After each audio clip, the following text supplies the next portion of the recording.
മക്കളെ കീമിൽ ഫാർമസി കോഴ്സുകളുടെ ഫസ്റ്റ് റൗണ്ടും ആർക്കിടെക്ചർ കോഴ്സിൻ്റെ തേർഡ് റൗണ്ടും എഞ്ചിനീയറിംഗ് കോഴ്സിൻ്റെ സ്ട്രേ വേക്കൻസിയുടെയും അലോട്ട്മെൻറ്റ് ഫൈനലാക്കി പബ്ലിഷ് ചെയ്തിട്ടുണ്ട്.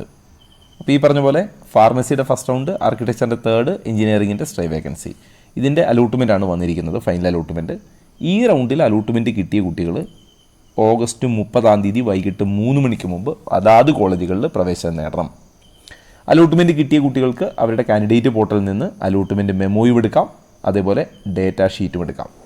ഈ രണ്ട് സാധനങ്ങളും, അലോട്ട്മെൻറ്റ് മെമ്മോയും ഡേറ്റാ ഷീറ്റും അലോട്ട്മെൻറ്റിൻ്റെ സമയത്ത് കോളേജിൽ ഹാജരാക്കണം. ഇത് മാത്രമല്ല, ബാക്കി ഡോക്യുമെൻറ്റുകളും ഹാജരാക്കണം.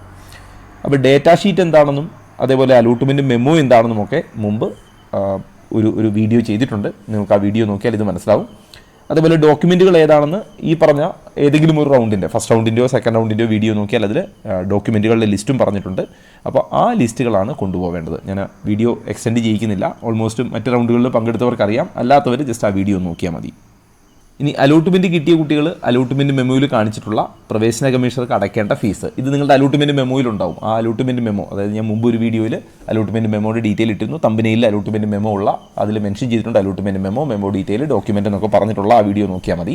അപ്പോൾ അതിൽ പറഞ്ഞിട്ടുണ്ട്. അപ്പോൾ അതിൽ നിങ്ങൾക്ക് കണ്ടാൽ മനസ്സിലാവും എത്രയാണ് നമ്മൾ ഫീക്ക് അടയ്ക്കേണ്ടത്, എത്രയാണ് ഓൾറെഡി അടച്ചത്, ഇനി എത്രയാണ് അടയ്ക്കാൻ ബാക്കിയുള്ളത് എന്നൊക്കെ ക്ലിയറായി അതിൽ പറഞ്ഞിട്ടുണ്ടാവും. ആ ഫീസാണ് നമ്മൾ ഓൺലൈനായിട്ട് അടയ്ക്കേണ്ടത്. അപ്പോൾ ഓൺലൈനായിട്ട് ആ ഫീസ് അടച്ചിട്ട് ഓഗസ്റ്റ് 30 വൈകിട്ട് 3 മണിക്ക് മുമ്പ് അലോട്ട്മെൻറ്റ് കിട്ടിയ കോളേജിൽ ഹാജരാവണം. ഈ സമയത്തിനുള്ളിൽ നിങ്ങൾ ഫീസ് അടയ്ക്കാതിരിക്കുകയോ അല്ലെങ്കിൽ നിങ്ങൾക്ക് അധിക തുക അടയ്ക്കാൻ ബാക്കിയുണ്ടെങ്കിൽ അത് അടയ്ക്കാതിരിക്കുകയോ കോളേജിൽ പ്രവേശനം നേടാതിരിക്കുകയോ ഒക്കെ ചെയ്താൽ നിങ്ങളുടെ അലോട്ട്മെൻറ്റ് റദ്ദാവും. ഇനി നിലവിൽ അലോട്ട്മെൻറ്റ് കിട്ടിയ കുട്ടികളെല്ലാം തന്നെ ആ കോളേജിൽ ഓഗസ്റ്റ് 30 വൈകിട്ട് 3 മണിക്കുള്ളിൽ നിർബന്ധമായിട്ടും പ്രവേശനം നേടണം. ഒന്നുകൂടി ശ്രദ്ധിക്കുക, ഈ അലോട്ട്മെൻറ്റ് എഞ്ചിനീയറിംഗ് അതുപോലെ ആർക്കിടെക്ചർ കോഴ്സുകളുടെ എൻട്രൻസ് കമ്മീഷൻ നടത്തുന്ന അവസാന അലോട്ട്മെൻറ്റാണ്. ഈ റൗണ്ടിൽ അലോട്ട്മെൻറ്റിന് ശേഷം സീറ്റ് ബാക്കിയുണ്ടെങ്കിൽ, അത് ഗവൺമെൻറ് അല്ലെങ്കിൽ എയ്ഡഡ് കോളേജുകളിൽ സീറ്റ് ബാക്കിയുണ്ടെങ്കിൽ അത് സാങ്കേതിക വിദ്യാഭ്യാസ ഡയറക്ടർ സ്പോട്ട് അലോട്ട്മെൻറ്റ് വഴി നികത്തും. അതായത് ഇനി ഇങ്ങനെ ഒരു അലോട്ട്മെൻ്റ് അല്ല, ഇനി സ്പോട്ട് അലോട്ട്മെൻ്റ് ആയിരിക്കും. അതുപോലെ തന്നെ താൽക്കാലിക അലോട്ട്മെൻറ്റിൽ ഉൾപ്പെടുത്തിയിരുന്ന എറണാകുളം വെണ്ണല ലിസി കോളേജ് ഓഫ് ഫാർമസിയെ അന്തിമ അലോട്ട്മെൻറ്റ് പരിഗണിച്ചിട്ടില്ല. അതിനി അടുത്ത റൗണ്ടിലേ വരൂ.